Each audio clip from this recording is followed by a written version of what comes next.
Good evening, everyone. My name is MightyStream. I'm here with the Hood Recovery Services brought to you by Hope Through Navigation.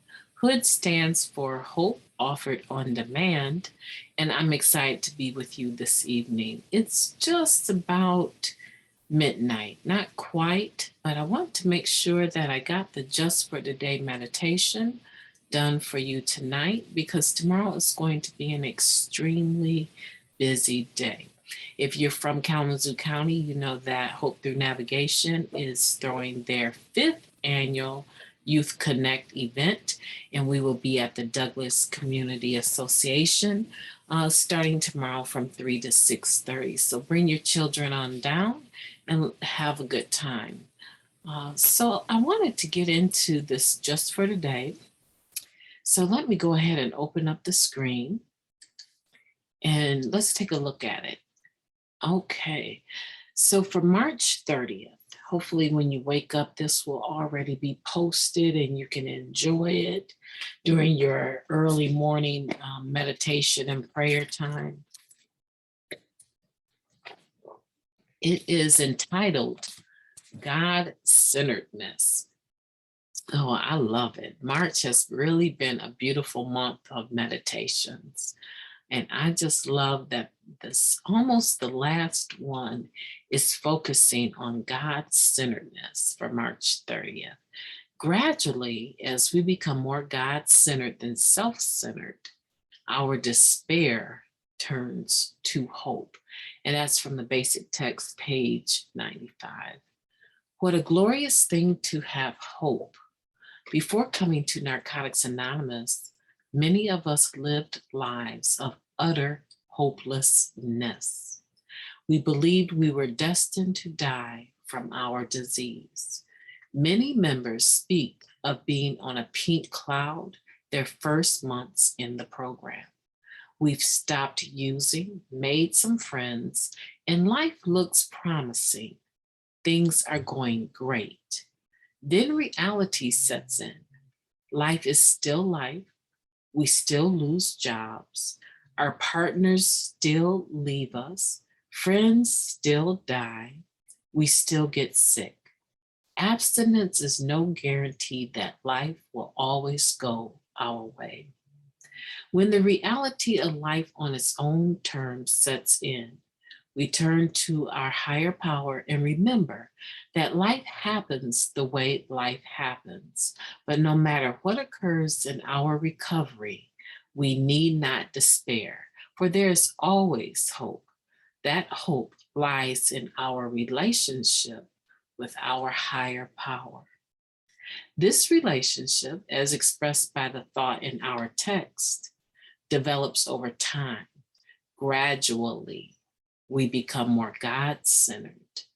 As we rely more and more on the strength of our higher power, life's struggles don't have to drag us into the sea of despair. As we focus more on God, we focus less on ourselves. Just for today, I will rely on my higher power. I will accept that regardless of what happens, my higher power will provide me with the resources to live with it. Wow, wow, wow, wow. That is a powerful, and I do mean powerful, just for today meditation. I love that. I wish I had written it myself. That is just beautifully written. And I love the essence of it. And I'll tell you why. It starts out with what a glorious thing to have hope. And it compares the difference between when we were using, before we came to the program of Narcotics Anonymous, when we were using, we had a life full of utter hopelessness.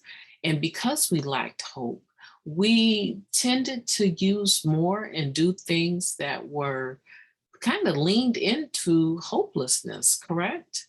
It seemed like we were in a downward spiral. And even though we might be able to clean up for a little bit, maybe we had something we had to do, go to one of our children's graduation or something of that nature, just something we had to be present for. We could clean up for a moment, we could stop for a moment, but we could not stay stopped. We were controlled by the disease of addiction, and our lives was the essence of hopelessness and despair. But I'm telling you, when it says what a glorious thing to have hope, I get excited because that means that this is a change from what was to what actually is. And what I want to say to that is if your current life is not full of hope, or you find yourself lacking hope, there's probably something that you can do different, right? Something you can do different that can possibly turn things around for you. And one of the things that I notice about people that have a perpetual essence of hopelessness, a perpetual spirit of hopelessness, not just because something took place, like they lost a friend. It says here, we still lose jobs, our partners still leave us, friends still die, we still get sick. Abstinence is no guarantee that life will always go our way. I'm not talking about one of those life on life's own terms events. I'm not talking about the death of a loved one. I'm not talking about a divorce. I'm not talking about any of those things. I'm talking about instead of having a pink cloud, there's a dark cloud that seems to linger over your life. Even though you have come into the program, even though you have gotten clean, even though you have written some steps and are pursuing spirituality, if there is a perpetual sense or spirit of hopelessness, that might mean that you need to you need to do something different. You might need to seek some outside help outside of the fellowship of Narcotics Anonymous. If you're finding that you're leaning into your higher power and you are doing all of the things that are suggested, and you can look at your own life and determine that you are taking the suggestions, you're in touch with a sponsor, and you are finding that you are continually wrestling with this dark cloud of hopelessness. There may be some mild clinical depression or something going on, and you might need to seek just the help of a therapist or a counselor, some outside help, and talk to someone about that. Gee whiz, I'm doing all of the things that I need to do. I'm making meetings, I'm writing my steps, I'm in touch with other people in the fellowship, I have a life of prayer, and I still seem to wake up on a day-to-day basis with this sense of hopelessness and the promise of freedom that we have in the fellowship as a result of these steps and spiritual principles seem to be escaping you. I would encourage you to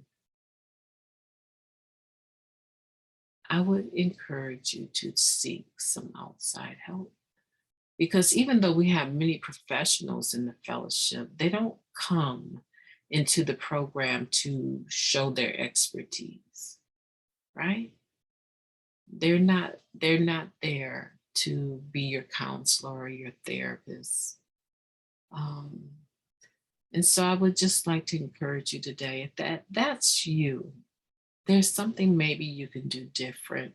And it's just opening up your yellow pages or Googling or something of that nature and finding someone that you can go talk to and find out if there's something that you should be concerned about.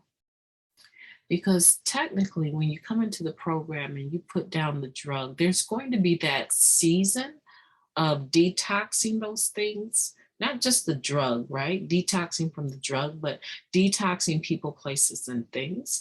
There will be a season of that. I think that's quite normal. But if you're doing the work and you're finding that you're still struggling, that might be some underlying issue, right? It could be something as simple as possible. Let me leave from the screen. It could be something as simple as needing to reboot your metabolism. It could be something as simple as getting up and instead of just, not, I want to say just, but instead of praying and doing your meditation, you might need to kick it into gear. You might need to start exercising and getting that metabolism up a little bit and releasing some of those natural endorphins into your system, right? There might be some kind of chemical imbalance that you might be able to affect in a sense by exercising, right? And so I don't want you to be discouraged today. I want you to take hope today. I want you to walk away from this meditation understanding that when we become more God-centered, let's look at it. As we become more God-centered than self-centered, our despair turns to hope. We're not talking about, and it really is emphasizing here the word gradual. It's not talking gradually. It's not talking about something that happens overnight.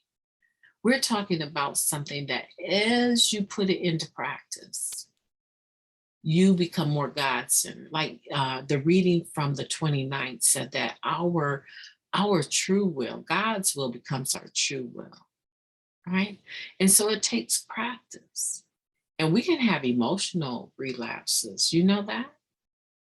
We can have emotional relapses if we don't stay vigilant about how we interact with people and understanding our boundaries. We could become emotionally unclean. That's a big term, most emotionally unclean. Emotionally clean versus emotionally unclean. Because we learn what? That our disease of addiction manifests itself in our emotions, right? Spiritually, mentally, and physically. And our emotions come into play in there. And so if we are not guarding ourselves, and we're allowing ourselves to interact with situations, people, things that change our mood, right?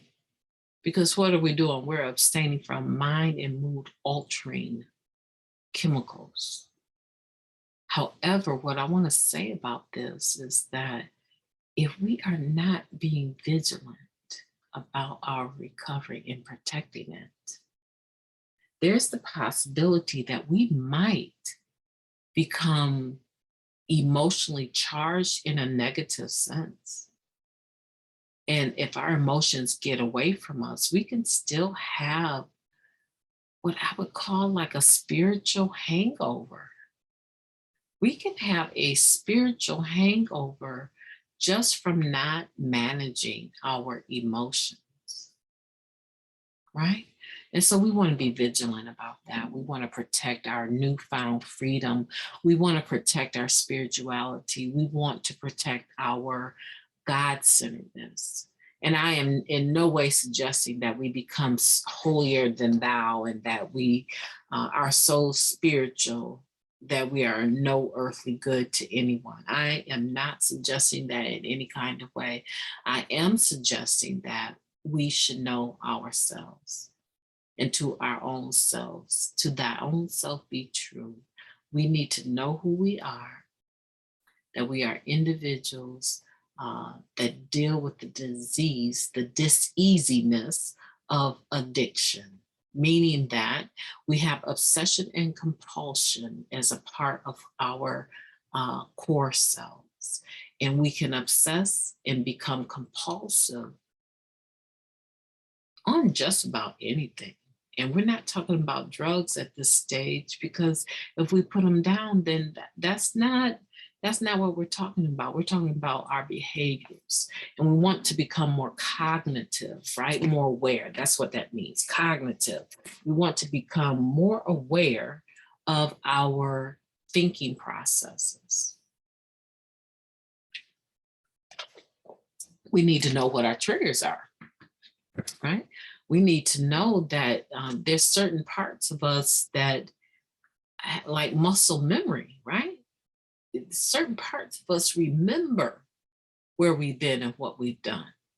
And so we need to know our triggers, and we need to be cognitive of what they are, aware. And so we don't put ourselves in positions of compromise today. We don't put ourselves in positions of allowing our emotions to run riot on us. We don't do that today. I mean, everyone is on the internet talking about Will and Chris Rock and Jada, and everyone is having this conversation about, who was right and who was wrong. I don't have the energy to be emotionally attached to that. I have an opinion, but this is not the setting for it, right? I have an opinion, trust and believe. I have an opinion, but I cannot afford to be emotionally attached to the ongoings of other people. I just cannot. I cannot. Because when I get enmeshed with other people, things get away from me. I find myself going the extra mile, the extra 10 miles. I find myself carrying their baggage and my baggage. No, I cannot do that today. Right? It's all about self-care and knowing what your higher power has given you to do and what he has not given you to do. Right? And that's what we're talking about. When you gradually become more God-centered, our despair turns to hope. And I want that for you. I want that for you. It brings me no greater joy to interact with an individual and find that over a period of time of interaction and discussion and prayer and meditation and writing the steps and talking about the steps and sorting out life issues with them, that they become confident in their relationship with their higher power, and that their higher power, their God, loves them. That's what MightyStream is really about. Bringing hope to individuals in a time of need. Hope offered on demand. My name is MightyStream. I want to say to you, I'm excited about March 30th. I'm excited.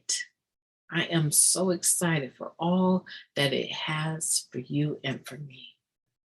Hope Through Navigation is going to have a wonderful event tomorrow at the Douglas, starting at 3 o'clock.